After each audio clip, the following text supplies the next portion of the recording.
Very good morning to the citizens of Kenya.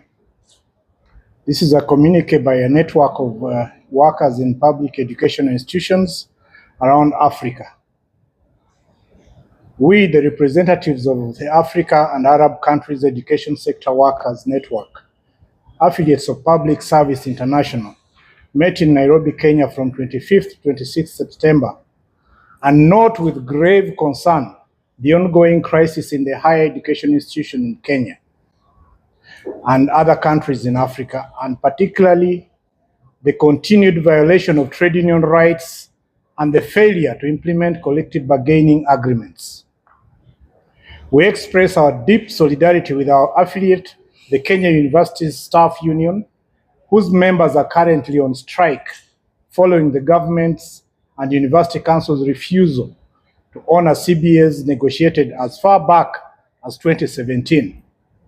Despite a mutual signed agreement, arrears amounting to Kenya shillings 7.9 billion for 2017 to 2021 are not paid. Further, the government and the university leadership have failed to commence negotiations for the years 2025 to 2029 cycle, violating both the letter and the spirit of collective bargaining. We are alarmed that the crisis echoes similar trends across Africa, including Nigeria, where salary disparities and neglect of non-teaching staff persist. This undermines the principle of equity in the education sector and the recognition of education support personnel as integral to the delivery of equal public education. These actions not only violate ILO Conventions 87 and 98, to which most African governments are signatories, but also disrupt academic calendars, demotivate education workers, and negatively affect the learning environment of students. They pose a serious threat to the development of skilled workforce needed for Africa's future and compromise the ability of public education to compete globally in the face of emerging challenges such as digital transformation and AI integration. We therefore reaffirm our unwavering support to KUSU and all education unions in Kenya and across Africa, who continue to demand respect for CBAs and decent work conditions. We reaffirm PSI's global position on the critical importance of respecting collective bargaining rights and urge governments and university councils to honor existing CBAs and negotiate future ones in good faith.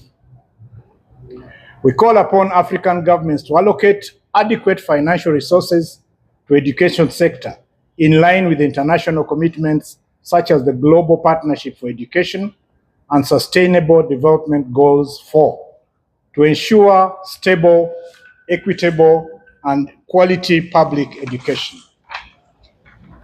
We demand that university and governments cease deliberate delays and administrative sabotage of collective bargaining mechanisms and instead embrace transparent, time-bound negotiations.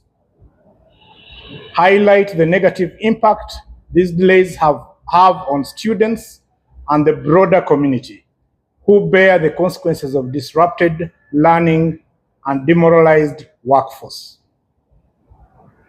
We appeal to political leaders, ministries of education, university councils, and national treasuries to treat the education sector as a national development priority, recognizing that decent work conditions for all education workers, including ESPs, is fundamental to building resilient education systems.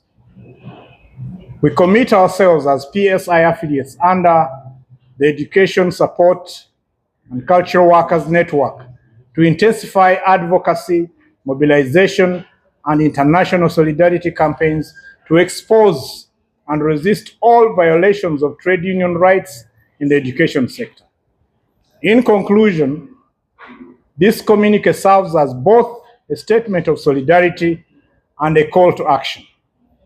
We, the undersigned PSI affiliates under ESCWN, stand united in defense of public education and dignity of all education workers across Africa. We want to thank you very much for this time. I would like at this moment to invite our Vice President, Public Service International for Africa, to make a comment as regards what is happening in Kenya. Thank you very much.